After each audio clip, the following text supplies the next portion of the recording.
fondamentaux. David Eboutou, qu'est-ce qu'il faut célébrer aujourd'hui? La naissance de Socadel ou la matérialisation de cette politique justement de prise en main totale de l'eau et l'énergie?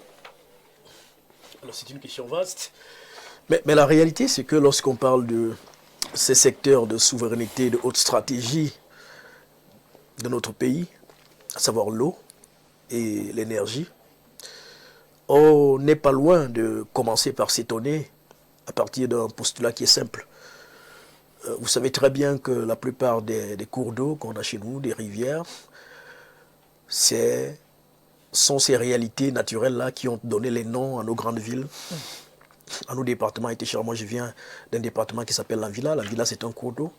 Le littoral d'où Banda vient, je crois que le littoral, le Vouri a donné le nom au département de ce côté. Et la plupart de nos villes, en réalité, portent les noms des cours d'eau, ce qui montre à quel point nous avons une richesse en hydrographie qui est très importante. Et les experts nous renseignent que le Cameroun, c'est le deuxième plus grand, détient le deuxième plus grand potentiel hydroélectrique derrière la RDC. Et à côté donc de ces noms éponymes que je viens de rappeler, on s'étonne donc du paradoxe qu'il y a dans un tel pays où, à côté de la richesse naturelle que Dieu Tout-Puissant nous a gavé, qu'on n'en arrive pas à matérialiser cela pour satisfaire au moins les populations et en profiter pour basculer à l'industrialisation. Parce que si on ne peut même pas déjà satisfaire les masses ménagères et tout ce que vous voulez, on ne peut donc pas imaginer un tant soit peu qu'on peut basculer au stade de l'industrialisation, puisqu'on n'en a même pas encore le strict minimum pour satisfaire les simples ménages. Quand on l'a dit, on peut également s'étonner du fait que aujourd'hui, on en soit finalement à retourner à la base. Oui. Parce que quand vous parlez de ce processus de reprise en main, on peut donc se questionner pourquoi cette reprise en main alors que nous en étions déjà à lancer un processus qui aurait pu permettre qu'à ce jour, nous soyons simplement à renforcer nos acquis. Vous parlez du courant, de l'énergie. Il me semble que la SONEL, n'est-ce pas? Je crois que c'est comme ça qu'on appelait ça. La SONEL avait déjà en son sein tout ce que vous avez appelé secteur production, transport et commerce et distribution. Oui. Donc il me semble que la SONEL avait déjà en son sein tous ces cahiers de charges-là et l'exécutait même avec balbutiement. Mais qu'est-ce qui a donc poussé les gouvernants à entreprendre un processus de privatisation? Il me semble que c'est là le problème. Et même si, et même cette lecture vaut également pour le secteur de l'eau. Et c'est là où on tombe en plein dans la gouvernance. Il y a forcément eu quelque part un problème de gouvernance, un problème d'appréciation politique, un problème de vision.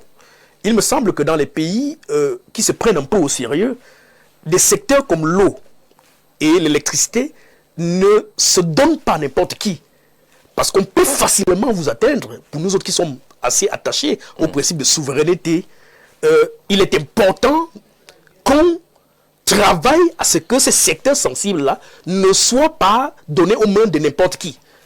Le secteur de l'eau a été carrément remis pendant 10 ans à des Marocains, vous le savez. Et il me semble qu'avant que leur bail ne soit renouvelé, il aura fallu que le président de la République lui-même revienne sur sa décision et demande qu'on résilie le contrat qu'on leur avait donné. Parce que l'échec était là, il était flagrant. Il me semble que c'est presque le même parallèle qu'on peut établir du côté de l'électricité. Pourquoi pendant longtemps on a dû segmenter un secteur d'activité pour créer d'autres entités qui au final nous ont amenés dans une vaporisation de budget sans qu'on ne voit l'effet escompté sur le terrain. C'est-à-dire que au lieu de la SONEL qui concentrait la production, le transport, comme vous l'avez dit, et la commercialisation, on a dû créer entre-temps, par exemple, la Sonatrel pour le transport et d'autres entités qui s'occupent de la production et même du marketing. Oui. On ne comprend donc pas pourquoi on n'a pas simplement travaillé avec le capital humain, matériel, technique qu'on a sur place pour justement permettre que les Camerounais jouissent d'un don naturel qu'ils ont pourtant dans ce pays. Donc, c'est pour cela que... Et ces changements interviennent presque à la même période. Et lorsque vous étudiez le dossier dans le fond, ça correspond également à un type de personnage qu'on avait à cette époque-là, avant le retour de la nouvelle vision du président de la République qui est implémentée aujourd'hui par le ministre Elundu Esomba. Absolument. Et c'est d'ailleurs, et c'est pas dans mes habitudes de souvent saluer ou de remercier ou de féliciter quelques acteurs institutionnels, mais je crois que sur ce coup, on peut quand même féliciter le ministre Elundu Esomba, qui a travaillé à ce qu'il y ait cette reprise en main. Quand vous regardez ce qui est fait, en fait, au niveau de la restructuration qui est annoncée, au niveau, par exemple, des NEO qui passent à la Socadel, rien que par la qualité du management opérationnel des personnes qui arrivent, cela peut quand même être un motif de satisfaction quelque part. Moi, je suis allé regarder un peu leur curriculum Studio Room, et je vois par exemple que celui qui a été promu directeur général de la Socadel, c'est quelqu'un qui a quand même l'expertise, parce que formé dans un pays comme la Russie, qui est à la pointe justement de ce secteur de l'hydroélectricité.